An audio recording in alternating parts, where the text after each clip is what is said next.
Hello everyone, you are most welcome to my YouTube channel Daisy English. It is the first poem, Dust of Snow, composed by Robert Frost for class 10th. It is for UP boards, CBSE board and others board also.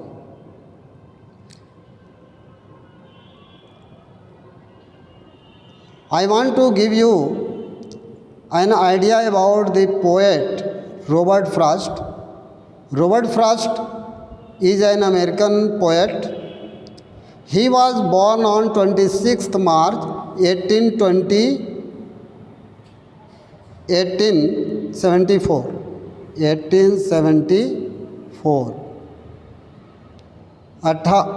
26 मार्च 26 मार्च को इनका जन्म हुआ था। Francisco में, San Francisco जो California में पड़ता है, यूएसए में।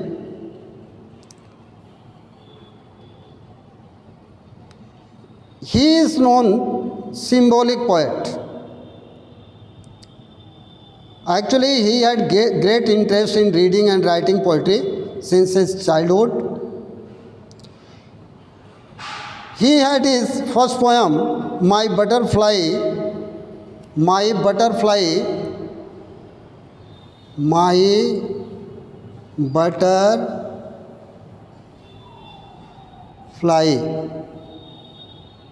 Butterfly is a famous poem which was published in 1894. It was an elegy. यह एक शोक गीत था। आपको मैं बताया हूँ कि इन्होंने तमाम पोएम की रचना किया है। अभी क्लास 9th में आप पढ़े हुए हैं, the road not taken. He is the composer of that poem. And other poems, the next poem in your book also for your prescription, Fire and Ice is also here. एक poem Stopping by Woods on a Snowy Evening भी इन्हीं की रचना थी, जो हमारे प्रथम प्रधानमंत्री first prime minister mister Jawaharlal Nehru के द्वारा बहुत पसंद आया था, क्योंकि जब उनकी मृत्यु हुई तो यह पोएम उनके टेबल पर पड़ा हुआ था। अपने पोएम के लिए इतना प्रसिद्ध हुए कि इन्होंने तमाम प्राइज़ प्राप्त किए। जैसे पुलिट्ज़र प्राइज़ पोइट्री के लिए उन्होंने प्राप्त किया। He was awarded also Congressional Gold Medal in 1960 and he was died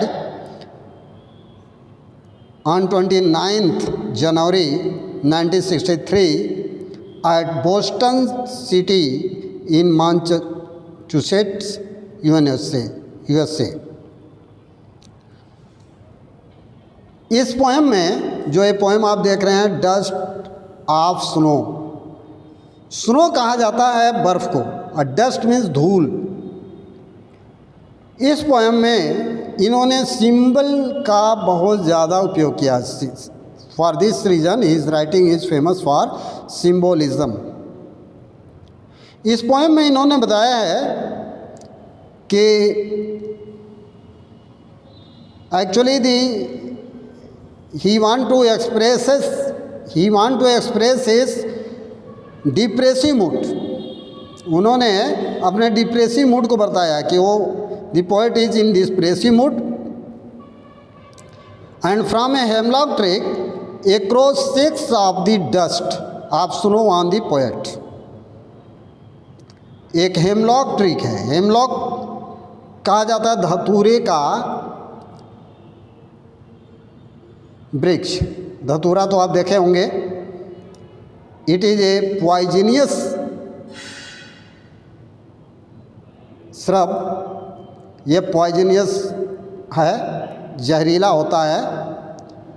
तो उस पेड़ से, हेमलॉक के पेड़ से वहाँ पर सिक ऑफ किया कुछ डस्ट को, कुछ धूल को। और किस चीज़ का dust? The dust of snow, बर्फ़ का। यानी कि जाड़े के मौसम है, ठंडी का मौसम है, वहाँ स्नो है, और उस स्नो का डस्ट पोएट के ऊपर आकर के गिरा। चूँकि वो डिप्रेसिव मूड में था, मैं बता चुका हूँ। डिप्रेसिव मूड मतलब होता है विचलित, यानी कि दिमाग उनका काम नहीं कर रहा था, बहुत वो परेशान थे, दुखी थे। The snow changes the poets mood. और जब वह हेमलॉक का, धतूरे का वह डस्ट उस कवि के ऊपर गिरा, तो वह कवि का जो मूड था उस समय, डिप्रेसिव मूड जो था, वह चेंज हो गया। और चेंज कैसा हुआ? And it makes him happy. और यह उन्हें खुश कर दिया, वो खुश महसूस किए। ये नशीला होता है, पॉइजनियस है, बड़ा मादक होता है। तो चूँकि ये दुखी थे, इनको नशा आ गया और ये खुश हो गए, खुशी के मूड में बदल गए।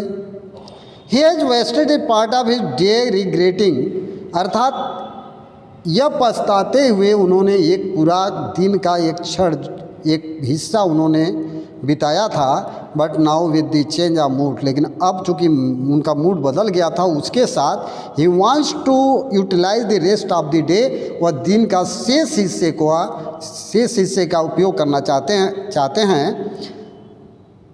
The poet wants to convey that, कवि यह कहना चाहता है कि sometimes certain moments are action which seem simple, कभी कभी एक बहुत सामान्य सा क्षण या कार्य जो बहुत सामान्य दिखता है, हैव ए लार्जर सिग्निफिकेंस, उसका बहुत बड़ा महत्व होता है। आप सोचेंगे, hemlock, here is the symbol hemlock. Hemlock is a poisonous tree. It is negative point. And crow is also negative, which informs us of sad situation. दो निगेटिव मिलकर के उनको पॉजिटिव बना दिए। आप फिजिक्स में भी पढ़े होंगे कि निगेटिव जब मिलता है तो पॉजिटिव हो जाता है। मैथ्स यही कहता है, अलजेब्रा हमारा यही बतलाता है। तो दो निगेटिव विचार, दो निगेटिव सिचुएशन जब मिलते हैं तो वहाँ पर पॉजिटिव सिचुएशन पैदा होता है। तो यही बात इन्होंने कहा है। अब चलते हैं हम इस लाइन को बताने के लिए, इसलिए आप अटेंटिव होकर के तैयार हो जाइएगा। समरी तो आप जान गए हैं। लिखा है दी वे ए क्रो सुक डाउन ऑन मी। सुक, सेक का पास्ट टेंस है सुक। सेक मीन्स होता है हिलाना, डाउन मीन्स नीचे, ऑन मीन्स पर, मी मीन्स मुझे, मतलब मुझ पर। एक कौवा, कौवा तो जानते ही हैं, which is the symbol of negative situation. करा निगेटिव का जो सिचुएशन उसका एक सिंबल है। वह कौवा हिलाया, क्या चीज हिलाया? द डस्ट ऑफ स्नो, मेरे ऊपर, यानी कि कवि के ऊपर डस्ट ऑफ स्नो, बर्फ का धूल हिला करके गिराया। फ्रॉम ए हेमलॉक ट्री, एक धतूरे के वृक्ष से, एक धतूरा वृक्ष था, उस धतूरे के वृक्ष से उसके ऊपर गिरा दिया। Because the poet was in depressive mood and you have noted it, the poet was in depressive mood, depressive mood. और जब धतूरा गिरा उसके ऊपर, जब कवि के ऊपर धतूरे का वो जो डस्ट था वो गिरा, तो उसका मूड चेंज हो गया। कभी आगे लिखता हैज़ गिवन माई हार्ट, या मेरे हृदय को दे दिया। क्या दिया? ए चेंज ऑफ मूड, यानी कि मेरी मनोदशा को बदलने का एक तरीका दे दिया, एक वे दे दिया, यानी कि मैं खुश हो गया। और जो मेरा समय बर्बाद हुआ था वह समय बच गया, करा and saved some part of a day, और पूरे दिन का एक हिस्सा मेरा बच गया। आई हैड र्यूड, जिसको मैंने बर्बाद किया था। र्यूड मीन्स बर्बाद करना। जिस समय को मैं बर्बाद किया था उसका एक हिस्सा बच गया। इस प्रकार से हमने देखा कि poet has given a lot of symbols here, and on this poem a lot of questions are asked. What do you mean by dust of snow? What it signifies? Such type of questions are asked, and I shall send you something. Thank you. अगर आपको मेरा यह video पसंद आया हो तो like ज़रूर कर दीजिएगा, साथ में अगर नए हो तो सब्सक्राइब कर दीजिएगा।